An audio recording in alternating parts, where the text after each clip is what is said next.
Good evening. Let me start by introducing myself for everyone that doesn't know me. That's only a few people here.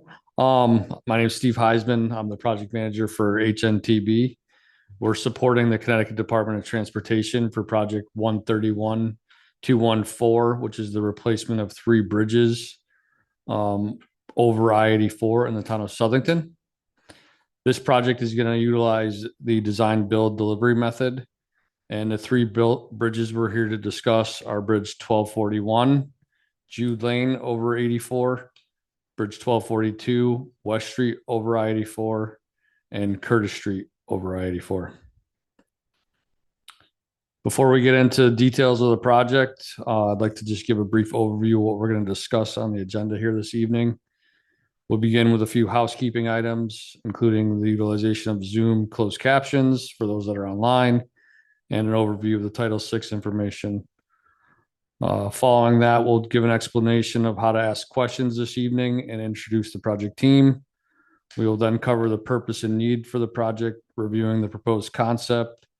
We'll discuss the construction staging and potential impacts, and then we'll close with an overview of the schedule and cost information. Lastly, we'll end the presentation. We'll open it up for questions, and I'll pass it over to Danielle to go over some of the housekeeping items.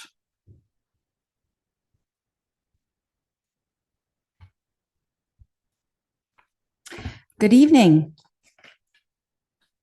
As Steve said, we do have some closed captioning and subtitle options for you. Please see the bottom of your screen CC tool.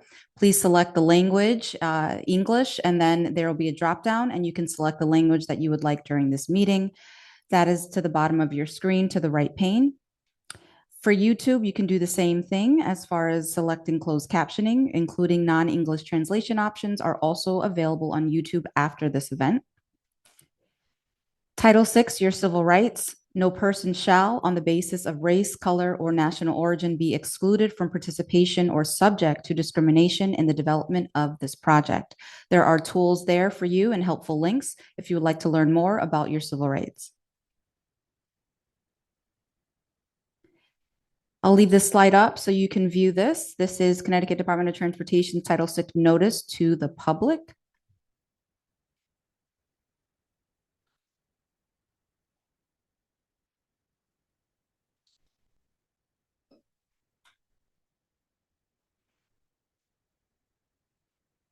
And for those English speakers and readers, here is the slide in Spanish.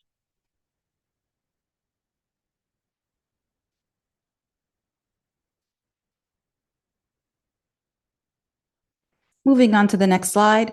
This is your question and answer go-to slide. Here are the resources available to you: email, phone, and Zoom information as far as Q&A. The project webpage is also there for your display. These resources will be available to you after this meeting, and this line is also being recorded. If you have a question during the meeting, you can select the Q&A option and drop your question in the chat, and we have someone here live in the room that will address your question when it's time at the end of the presentation. Here's how you can get to that Q&A part. On your Zoom link and your Zoom chat to the top right of the screen, there's going to be a little Q&A box. You can select that Q&A box. It is not going to be in the chat, but it's going to be in the Q&A box that you can drop your question. If you are audio-only participants, you can dial *9 to raise and lower your hand to be recognized. Thank you. Steve? Okay, so we'll start with some introductions. First, I'd like to introduce the Connecticut DOT project team. On the top row of this slide, you'll see some of the alternative contracting section management staff that is leading this project. Joining us here tonight, we have Rick Prescott, who leads the design build program for the Connecticut DOT as part of ACS.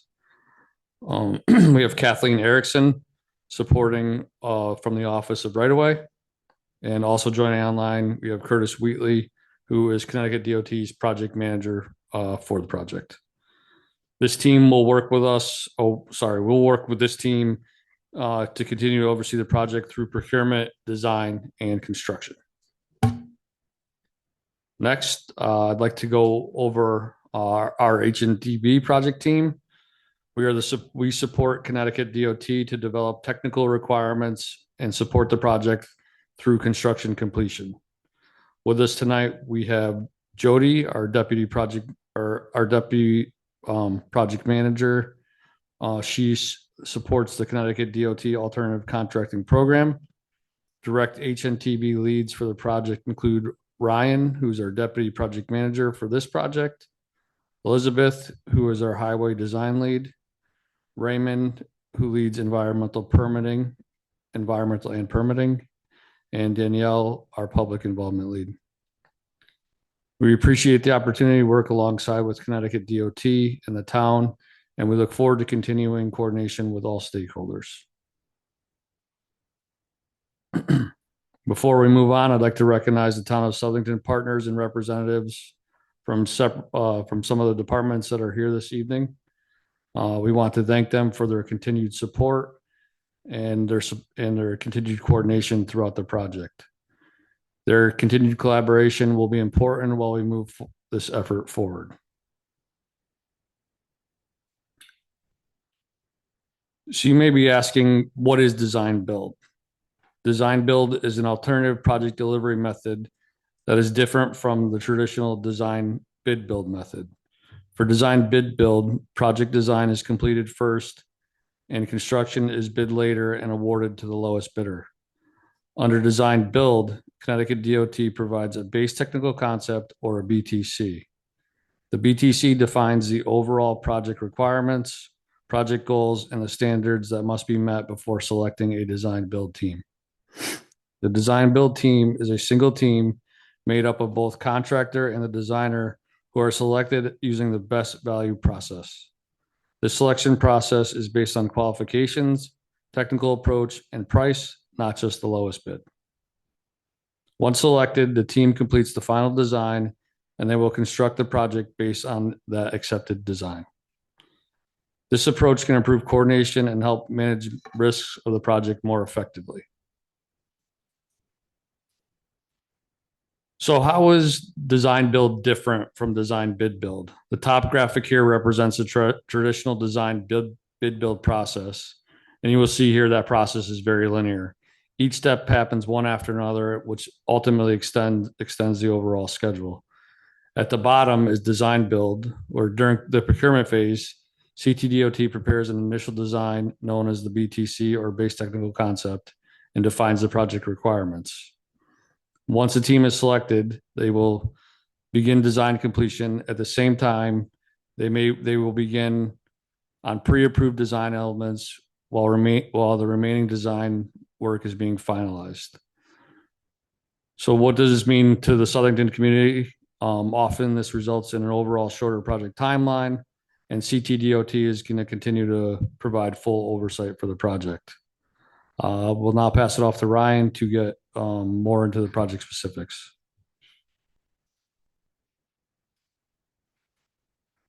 Thank you, Steve. So the project we are talking about tonight is state project number 131-214. As you can see on the screen, the southernmost bridge number 1241, is Jude Lane over 84. Then a little bit north, 1242, which is West Street or 229 over 84. And the northernmost bridge is bridge 1243, Curtis Street over I-84. The purpose and need of this project is to address structural deficiencies for all three bridges and replace the bridges, thereby establishing a new serviceable design life of at least 75 years. The southernmost bridge, as mentioned, bridge 1241, is Jude Lane, a local road over I-84. It was built in 1963 and rehabbed in 1994. You can see on the screen the current condition summary. It consists of one 17-foot travel lane in each direction and one 5.5-foot sidewalk on just the south side of the structure only.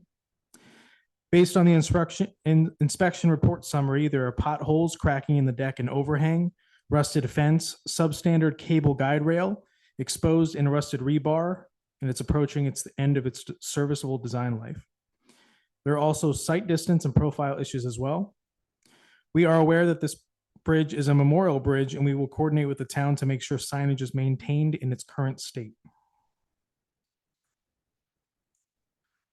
Up next is bridge number 1242 is West Street, or State Route 229 over I-84. It was built in 1963 and rehabbed in 1990. You can see the current condition summary on the screen. It consists of two 12-foot travel lanes in each direction, one 3-foot shoulder in each direction, and one 5-foot sidewalk in each direction. Based on the inspection summary report, there are potholes cracking in the deck, rusting underneath, rusted and disconnected conduit, some rusted and worn bridge bearings as well. Last but not least, Bridge 1243 is Curtis Street, a local road over I-84. It was built in 1963 and has had no major rehabilitation since, only patch and paint work. It consists of one 15-foot travel lane in each direction and no sidewalks. Based on inspection report summary, there are potholes, rust in fencing and underneath, substandard cable guide rail and bridge attachment. It's also approaching the end of its serviceable design life. Beth will be covering potential concepts that can improve some of these deficiencies.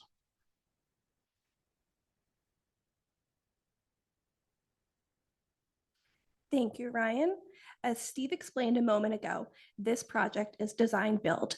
Therefore, please keep in mind that the graphic on this slide and the subsequent slides are showing you a concept. It will be up to the selected contractor to finalize the design. That being said, the BTC for Jude Lane is to replace Bridge 1241.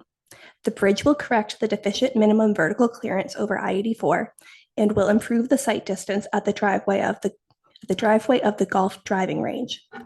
The exact limits of pavement reconstruction and paving will be determined by the contractor. This graphic is an approximation of pavement work. There will likely be widening of the bridge and the roadway as it approaches the bridge to accommodate construction needs. Coordination is ongoing with the owner of the property with the relocated driveway and CTDOT. Coordination with other properties with potential impacts will occur as needed. Kathleen from CTDOT right away will discuss this later in the presentation. Jude Lane will be constructed using staged construction. Full bridge closure with a detour is not anticipated due to emergency medical services, fire department, and police department needs. The contractor may use signalized alternating one-way traffic. A photo example of what that can look like is located below. The staging on the right side of the screen shows a conceptual option for alternating one-way. If the contractor proposes another alternative technical concept, referred to as ATC, it would be required to have approval from CTDOT, and any changes would be communicated to the public by the contractor. Moving to West Street, we're showing a conceptual layout of Route 229, also known as West Street. There will be a replacement of bridge number 1242 over I-84. This concept is still being finalized with CTDOT in the town of Southington regarding the final lane alignments. The concept will include new sidewalk along Hart Street to Cortland Way and along West Street between Hart Street and Executive Boulevard South. This will provide pedestrian access from the shopping center on West Street to nearly Queen Street by way of Hart Street. There are 4 signalized intersections within the project limits. The signal at the I-84 eastbound on-ramp will be replaced due to its proximity to the existing bridge parapet.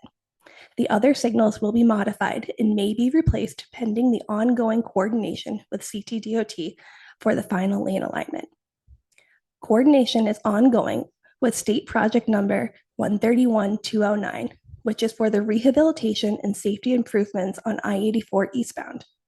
The project is currently in design with anticipated advertisement in early spring 2027.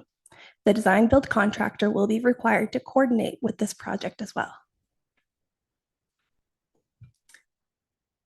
The construction method and staging for West Street will be determined by the contractor. Due to the volume of traffic on this road daily, it is anticipated that the contractor will need to maintain 4 lanes of travel with 2 in each direction, as well as pedestrian access during construction. The staging shown here is a potential concept of what maintaining 4 lanes of travel, 2 in each direction, could look like. If the contractor was to use an alternative technical concept, an ATC, to do a full bridge closure with a detour, the ATC and detour would both need approval by CTDOT, and that potential detour would be of a short-term duration. If you've been in Southington since 2014, you may remember the rehabilitation of bridge numbers 1235 and 1236, which carry I-84 over Marion Avenue. That was an accelerated bridge construction project, or an ABC, and is an example of alternative contracting. The proposed base technical concept for Curtis Street will include the replacement of Bridge 1243 with minor widening to allow for wider shoulders. There will be drainage improvements as well as improvements to the guide rail. Similar to Jude Lane, the pavement limits shown here are approximate and will be finalized by the contractor. Construction methods and staging for Curtis Street will be determined by the contractor. The contractor could propose methods such as full bridge closure with a detour or signalized alternating one-way traffic. The photo below is an example of what signalized alternating one-way traffic could look like, and the staging on the right side of the screen shows what alternating one-way traffic may look like. If the contractor proposes a detour and bridge closure, the detour would require approval from CTDOT. Up next, we will be discussing natural resources with my colleague Raymond.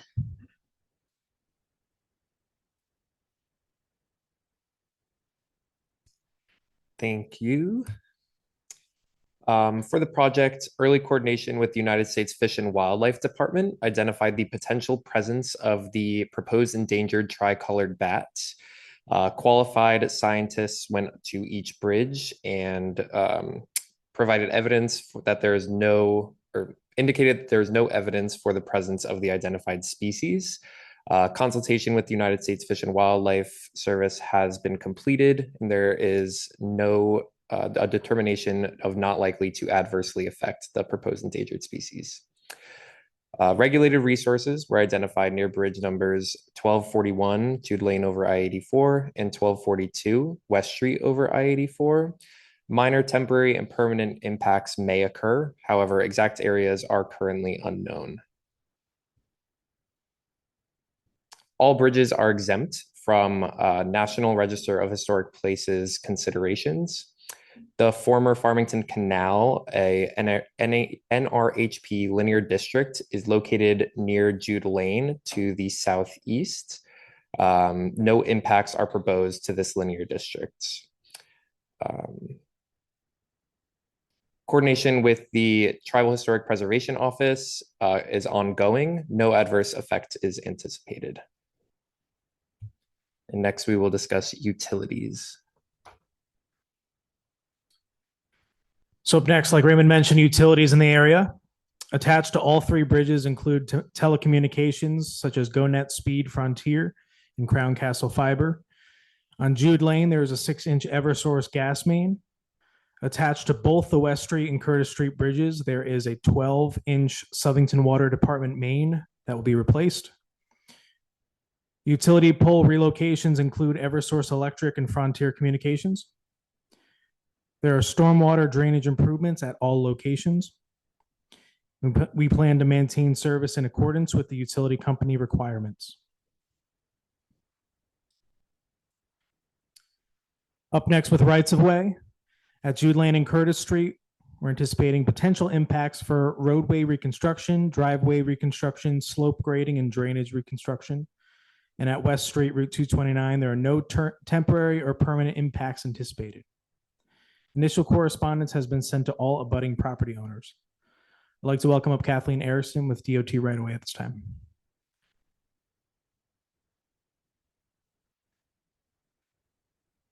Thank you, Ryan. So again, my name is Kathleen Erickson, and I'm a project coordinator with the department's Division of Rights of Way.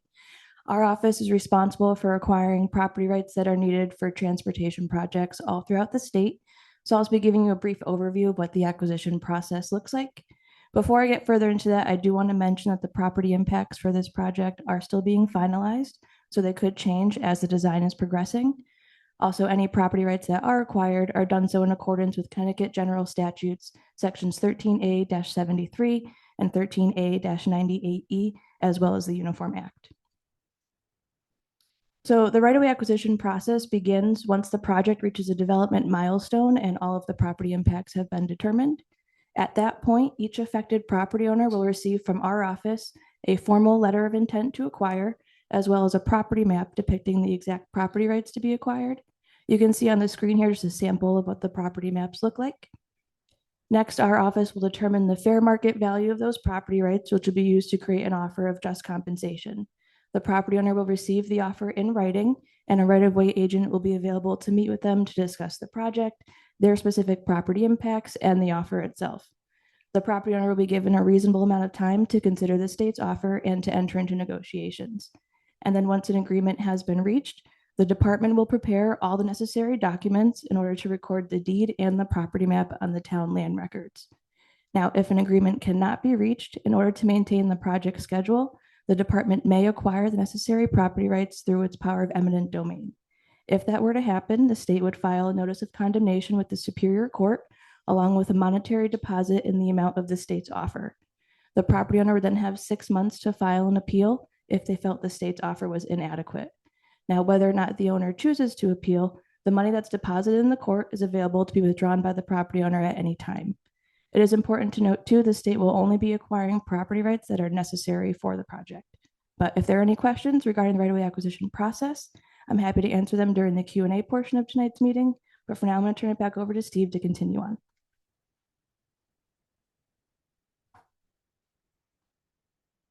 Thank you. So let's talk a little bit about the project schedule and the overall budget for the construction of the project. The timeline here begins this evening with the public information meeting.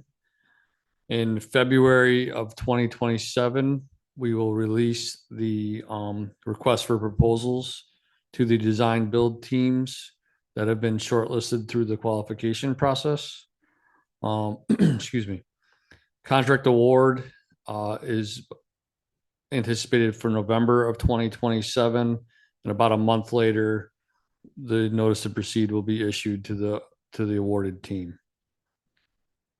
Full construction is anticipated to begin in December of 2028.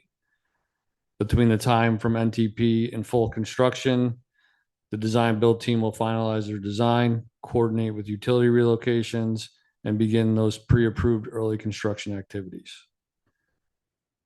Currently, the project is estimated to be about roughly 3 to 4 construction seasons, resulting in a project completion in the spring of 2031. In terms of cost, the project is estimated to be between $60 and $90 million, and the project is anticipated to be funded with 80% federal funds and 20% state funds. Lastly, it should be noted that the award of the project and the construction of the project is contingent on funding approval both at the federal and state level. With that, that concludes our presentation for this evening. We will move forward to the question and answer period. So at this time, anyone that's in the room that has any questions, I would ask you to please step up to the podium so that anyone online can hear your question. If you're online, please enter your question to the Zoom Q&A feature, and we'll read those out loud so people here in the room can see them or hear them. And as a reminder, written questions can be submitted via email to the 2 email addresses shown on the screen. They will be responded to, and answers will be posted on the project website after the close period. If anyone has any questions, please feel free to step up, or if we have any online.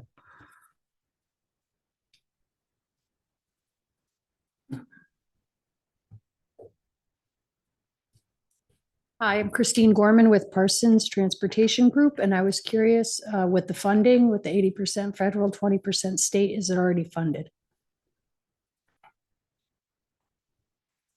So current funding is under evaluation by the department. We hope to have an answer shortly, and So we're waiting on confirmation currently.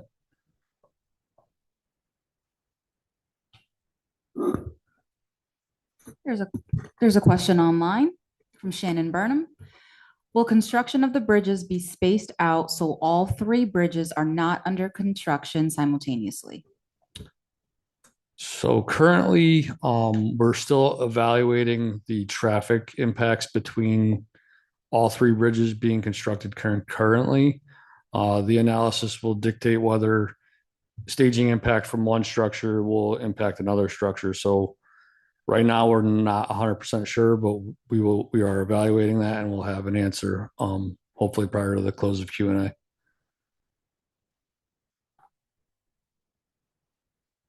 If you have a question and you are online, go ahead and select the Q&A box and drop your question in that feature. Does anyone else in the room have questions they'd like to ask? We have another question. Before construction begins, will the surrounding communities and residents be alerted? Danielle, I'll actually pass that one back to you. Yes. Thank you for your question, Shannon. Yes, the answer is absolutely. There is a very strict process of notifying abutters, notifying key stakeholders such as our municipal leaders, as well as other identified stakeholders that have an impact that we found during the process of determining this presentation that was just presented. In addition, there will be public notices in the local papers that are circulated to alert the public that this will be happening at the time things proceed. Great question, Shannon. Thank you.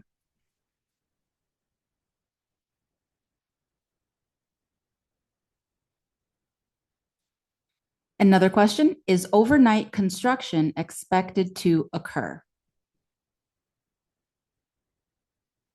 Yeah, the answer to that is yes. There will be some overnight construction, especially with certain operations, with the limitation of operations that are outlined on the highway system on I-84. There's only allowable periods to take lanes on that roadway, so there should be an anticipation for nighttime construction on this project. If you're online and you'd like to ask a question, go ahead and select that Q&A feature on the bottom of your panel and drop your question in that feature.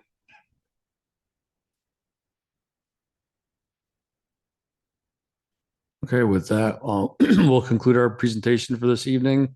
As a reminder, you can submit your questions via the 2 emails, and we will respond to them through the project site. Thank you.